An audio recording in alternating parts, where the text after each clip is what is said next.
Payat ka, pero parang may mali naman sa katawan mo. Payat naman yung legs mo, payat din naman yung braso mo, pero bakit ganun? Parang medyo malaki yung tiyan mo. Pag nakadamit ka, fit naman tingnan, di ba? Okay naman siya. Pero, once na tinanggal mo siya, dun mo talaga makikita na hindi pala okay, di ba? Ang pangit pala ng shape ng katawan ko. So, kung rate ka dito, ang tawag dyan, skinny fat. So, very common naman yung issue na yan. Nung teenager ako, problema ko din yan. Skinny fat din ako. Hindi ko pa nga naintindihan dati kung bakit ganun eh. Naalala ko, lagi naman ako nagba-basketball. Sobrang active ko. Sobrang dalas ko nga mag-basketball. Ang payat na payat ako. Pero, malaki din yung chan ko. Tapos pag tinitignan ko yung sarili ko sa salamin, alam mo yun, wala kang shape, parang straight lang. Hindi talaga ako nagagandahan. Pero iba, hindi naman ganun. So, nagtataka talaga ako. So, sa video na to, tuturo ko sa inyo kung paano natin aayusin yung skinny fat issue na yan.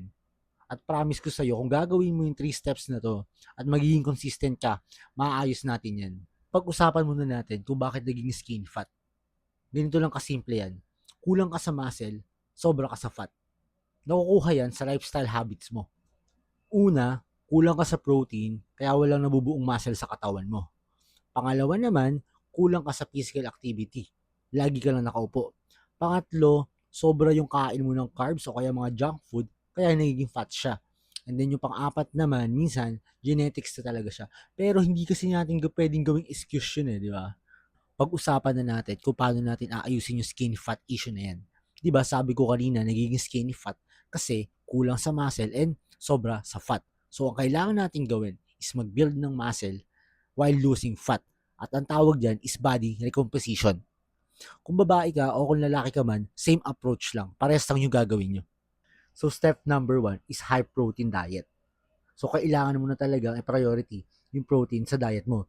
Yung protein kasi sobrang halaga yan kasi siya yung nagbi-build ng muscle mo. Kung wala yan, wala talaga magbabago sa katawan mo.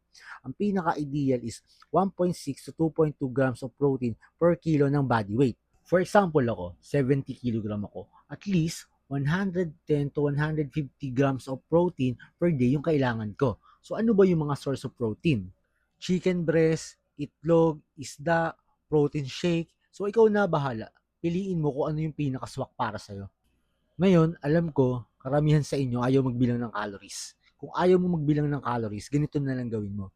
Dapat, every meal mo, may protein. Ako personally, yung dalawang itlog, hindi talaga nawawala yung kahit suyang-suya na ako as in. Hindi ko na nga makain yung dilaw eh. Pero inuobliga ko kasi yung sarili ko. And then, ano pa ba yung pinaparis ko sa kanya? Chicken breast, ganun. Kung ano yung may mga madali akong access. Saka tuna, ganun. Hindi naman din siya ganun kamahal, di ba? So, tas madali pa siyang i-prepare. Ilang taon ko na to ginagawa. At kung may sikreto man, consistency is the key talaga. Step number 2, strength training. Kung skinny fat ka, hindi talaga sapat yung diet lang eh. Kailangan mo talaga mag-build ng muscle. So, kailangan mo mag-strength training, okay? Kasi yung muscle kasi, yun yung nagbibigay ng shape sa katawan mo eh. Hindi talaga liliit yung chan mo kapag wala kang binibuild na muscle. Hindi naman kailangan sobrang daming exercise. Hindi rin naman kailangan araw-araw. At least, 3 to 4 times a week ka lang mag-gym.